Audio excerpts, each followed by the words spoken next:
Hey everybody, in this video I want to talk about one thing, and that is why new traders fail. You see, I'm a big believer that the main reason new traders fail is because they fail to protect their psychology.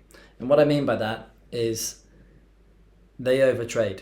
So one thing you've got to remember with the markets is if you're somebody who's come across a strategy that you found perhaps on YouTube and you have opened TradingView and you've charted the said strategy on screen, and you believe that what you're doing has some merit, and you can see that you have a set risk reward percentage and everything that's good. The problem is, depending on the market conditions, the strategy may or may not work in your favor. What I mean by this is you can gain an unsolicited sense of trust in your strategy just from having and operating in a market that favors the strategy that you're doing. So what do I mean by that? Well, markets change. They have different, let's say, different cycles. So the way I like to teach it is that you either have risk on or you have risk off in the markets. So risk on is when there's money being pushed into, let's say, more risky assets like stocks, businesses, etc., or even like more volatile currencies. And risk off tends to be when you see market flows moving towards safe havens like gold, moving money out of the stock market. So often when these change events happen, the market will start running, and it will just smash through everything you've ever charted in your charts, and you'll wonder why. You'll question, well, what's happening here? Like, my strategy worked last week. Why is it that I'm getting smashed right now? And the main reason for that would be because the conditions have changed. So if you're a trader and you don't understand which conditions you're currently trading, it's going to be a problem for you, because one week might be great and another week might suck. Now, devil's advocate, you may say to me, well, that's great, James, but my strategy, I actually allow for losing streaks. It's normal. I can lose 9 trades in a row, and I just need 2 winning trades and I'm back in profit. Well, that may be the case, but that is going to fuck with your psychology. And that leads me on to what I think the main solution is. I tell my new traders, protect your psychology to protect your capital. So I'll say that again.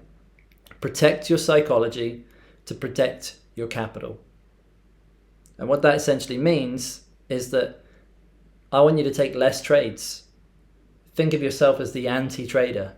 Think of yourself as somebody that doesn't want to be involved in the markets unless absolutely everything aligns. You want the stars, the planets, and everything just to align so that you're able to take a trade. And if you do that, I can tell you right now that trading will become boring. It will become a process, and it will become a repeatable process that enables you to keep consistently being profitable with what you're doing. So I'll say that again, protect your psychology to protect your capital. And all you're essentially doing is trying to stay out of the market as much as you can, because the number one reason new traders fail is overtrading. So what are some of the things you can do to stop overtrading? Well, the first thing I'd say is you can start journaling your trades more. And by that, I mean, instead of actually taking a trade that you think is a little bit sketchy, and you know the ones that I'm talking about, you know yourself if you're getting into a trade that you think you're a little bit unsure about. Instead of entering the trade, write it down. Write down the entry, write down how much drawdown you went into, and then write down the outcome of that trade. Take screenshots, mark it up, and just save it to come back to. And if the trade works out, great. You need to decide whether it was part of your plan or whether it was a purely emotional instinct to get involved.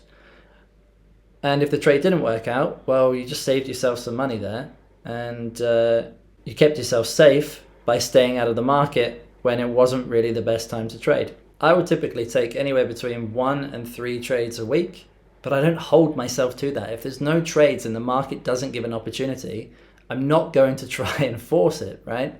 And that's the other thing you've got to understand, is that the market gives you the opportunity, you don't create it. Telling yourself you're going to be on the charts from X time of day to X time of day is only going to force you to take crap trades. So what I recommend is you do your chart analysis, you set your alerts at areas of interest, so when price comes close you can open up your chart and decide whether or not that's still something that you'd be interested in taking. And if everything aligns, you got to take the trade. That's the other thing, because you're keeping the balance between fear and greed. Fear from being smashed too many times by stop losses getting hit, and greed by having too many wins and thinking that you're God's gift and that nothing can stop you in your trading success. You need to find that balance where trading becomes boring. And if you can make trading boring, I guarantee you'll become a lot more successful as a day trader. Anyway, if this video has been helpful in any way, please leave your comments below, give us a subscribe, like the video, and if you're interested in learning about how I trade and joining a community of supportive traders that can help you along your journey, there's a link in the description where you can find out more information about that. But until next time, trade safe.